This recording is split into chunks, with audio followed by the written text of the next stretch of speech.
Hello everyone, চলে এসেছি নতুন একটা ভিডিও নিয়ে। আজকে শ্যুটটা ব্রাইডাল মেকআপের ওপরে। শ্যুটটা ছিল ব্যারাকপুরে, আর আজকে আমি একটা বেঙ্গলি লুক ক্রিয়েট করেছি, বেঙ্গলি ব্রাইডাল লুক। আর লুকটা আমি ক্রিয়েট করেছি মডেল অঞ্জলির ওপরে। আর তোমরা পুরো ভিডিওটা দেখো যে আমি শ্যুটটা কী করে কমপ্লিট করছি। ভিডিওটা পুরো দেখো আর সাথে থাকো, এনজয় করো।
প্রায় 3 ঘন্টা মেকআপের পর আমার মেকআপের লুকটা কমপ্লিট হলো।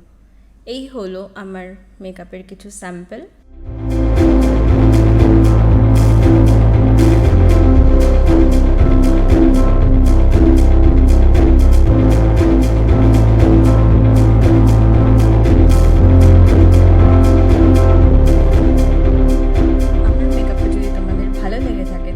লাইক শেয়ার করে দিও। ব্রাইডাল লুকটা কেমন লাগলো সেটা কমেন্টের মাধ্যমে জানিও। আরও এই টাইপের মেকআপের ভিডিও ও টিউটোরিয়াল দেখতে হলে আমার চ্যানেলটাকে অবশ্যই সাবস্ক্রাইব করে দিও। আবার নেক্সট ভিডিওতে তোমাদের সাথে দেখা হচ্ছে, ততক্ষণ তোমরা ভালো থেকো।